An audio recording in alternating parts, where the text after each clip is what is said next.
1990 की बात है। राजस्थान का एक मशहूर शहर अजमेर, ख्वाजा मुइनुद्दीन चिश्ती की दरगाह का शहर, आस्था का शहर और शांति का शहर। लेकिन उसी शहर की गलियों में कुछ ऐसा हो रहा था जो किसी को नहीं पता था, या शायद पता था पर किसी ने बोलने की हिम्मत नहीं की। 11 साल से लेकर 20 साल तक की लड़कियां, स्कूल जाने वाली बच्चियां, कॉलेज पढ़ने वाली बेटियां और सपने देखने वाली युवतियां, 250 से ज्यादा पीड़ित, महीनों तक चलने वाला अत्याचार, और वो लोग जो इसे करते थे वो कोई आम नहीं थे।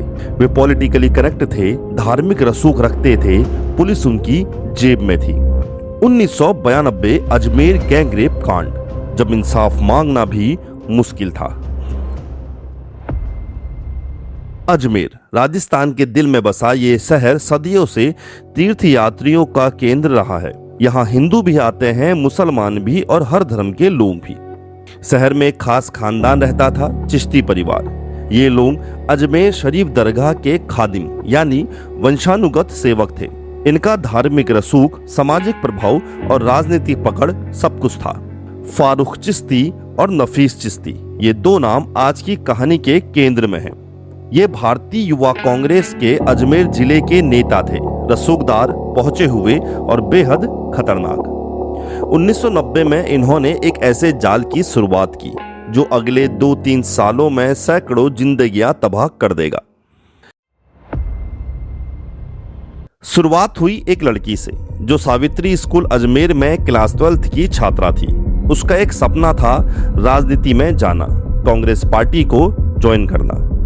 उसके किसी जानकार ने उसे बताया कि फारूक और नफीस चिश्ती यहाँ के बड़े नेता हैं, वो उसकी मदद कर सकते हैं। एक दिन उन्होंने उसे अपनी वैन में लिफ्ट दी, कहा कांग्रेस में शामिल होने की बात करेंगे।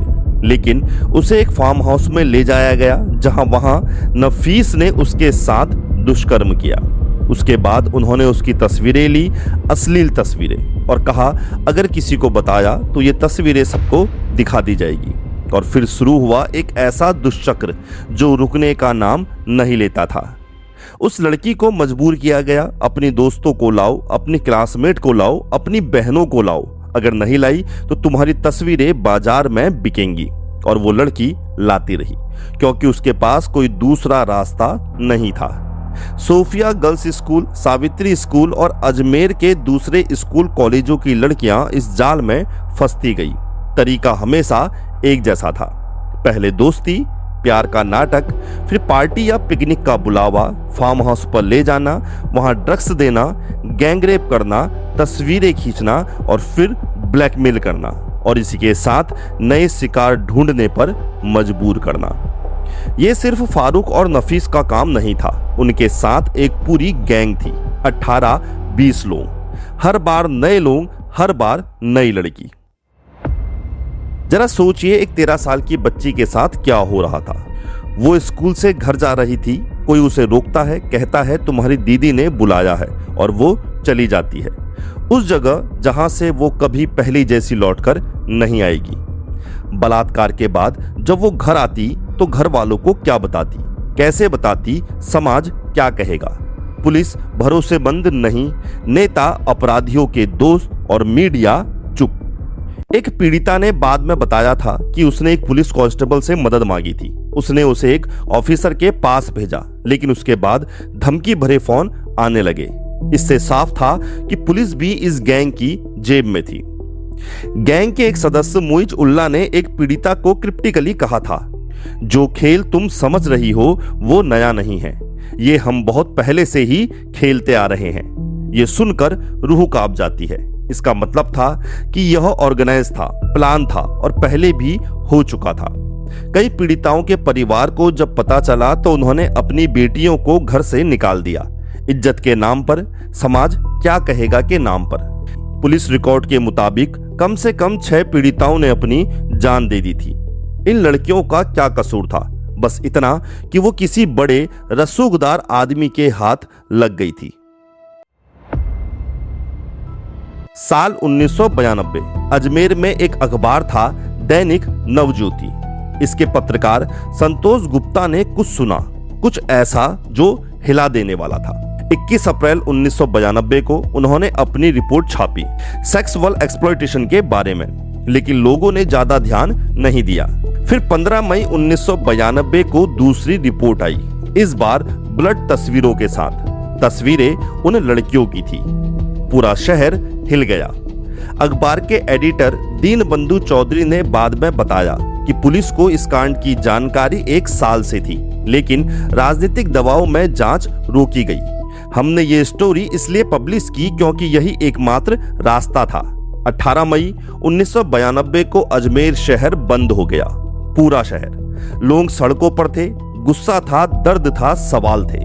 3 दिन का बंद, सांप्रदायिक तनाव और आखिरकार पुलिस हरकत में आई। एफआईआर दर्ज हुई। पहले 8 आरोपियों के खिलाफ जांच आगे बढ़ी। कुल 18 लोगों पर चार्जेस लगे, लेकिन जो जांच हुई वो भी पूरी ईमानदारी से नहीं हुई। रिटायर्ड राजस्थान डीजीपी ओमेंद्र भारद्वाज, जो उस वक्त अजमेर में डेप्यूटी इंस्पेक्टर जनरल थे, ने बाद में माना कि आरोपियों की सामाजिक और राजनीतिक ताकत ने सैकड़ों पीड़िताओं को आगे आने से रोका था। 1992 में एफआईआर, लेकिन इंसाफ 10 को दूर। सितंबर 1992 में 18 आरोपियों पर आईपीसी की धाराओं के तहत अपहरण और गैंग रेप के चार्ज लगे। एक आरोपी ने 1994 में जेल में ही आत्महत्या कर ली। पहले 8 लोगों पर ट्रायल हुआ, उन्हें उम्र कैद की सजा मिली, लेकिन 2001 में राजस्थान हाई कोर्ट ने 4 को बरी कर दिया। 2004 में ये मामला सुप्रीम कोर्ट पहुंचा। सुप्रीम कोर्ट के जस्टिस एन संतोष हेगड़े और जस्टिस बीपी सिंह की बेंच ने उम्र कैद को घटाकर 10 साल कर दिया और उन्हें तुरंत रिहा कर दिया गया। 250 से ज्यादा लड़कियों की तबाह जिंदगी और सजा मात्र 10 साल। फारूक चिश्ती मुख्य आरोपी, उसे पागल घोषित किया गया था, लेकिन 2007 में एक फास्ट ट्रैक कोर्ट ने उसे दोषी पाया। फिर 2013 में राजस्थान हाईकोर्ट ने कहा वो काफी सजा काट चुका है, उसे रिहा कर दिया गया। पीड़िताओं को हर नई कोर्ट हियरिंग में जाना पड़ता था।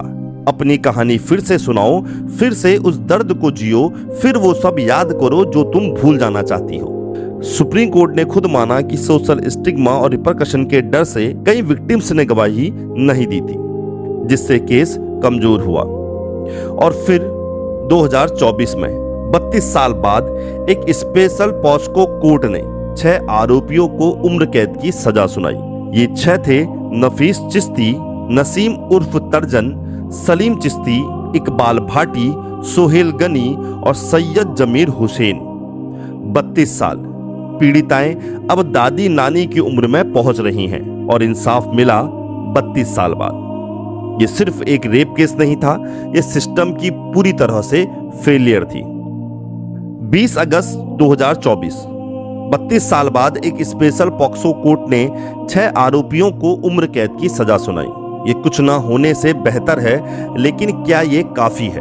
जो लड़कियां साल 1990-92 में 11 से 20 साल की थी, वो आज 45 से 60 साल की हैं। उनमें से कुछ शायद अब दादी या नानी हैं, कुछ शायद हमारे बीच में नहीं है। उनकी जवानी चुरा ली गई, उनके सपने तोड़ दिए गए, उनका बचपन छीन लिया गया। और हम एक सोसाइटी के रूप में उस वक्त कहां थे? ये केस सिर्फ इतिहास नहीं, ये एक आईना है। आज भी देश में रेप होते हैं, आज भी विक्टिम को न्याय नहीं मिलता, आज भी इज्जत का बोझ पीड़िताओं पर डाला जाता है। अजमेर 1992 हमें याद दिलाता है, जब पावर पॉलिटिक्स एक हो जाते हैं तो सबसे कमजोर लोग सबसे ज्यादा तकलीफ उठाते हैं। अगर आप इस वीडियो को देखकर कुछ महसूस कर रहे हैं तो वो सही है। यह केस हमें अनकंफर्टेबल बनाता है और शायद वही इसकी सबसे बड़ी ताकत है। डिस्कंफर्ट से ही जागरूकता आती है, जागरूकता से ही बदलाव आता है। अगर आपके आसपास कोई ऐसी सिचुएशन है, कोई लड़की जो किसी जाल में फंसी हो, तो आगे आइए, बोलिए। हेल्पलाइन है, एनजीओ है और कानून है, बस हमें उनका साथ देना है। इन अनजान बहनों को जिनके नाम हम नहीं जानते, ये वीडियो उन्हीं के नाम है। तो आपको हिंदुलॉजी फैक्ट का यह रोचक वीडियो कैसा लगा? अगर आपको यह वीडियो पसंद आया तो वीडियो को लाइक, शेयर और चैनल को सब्सक्राइब जरूर कर लीजिएगा।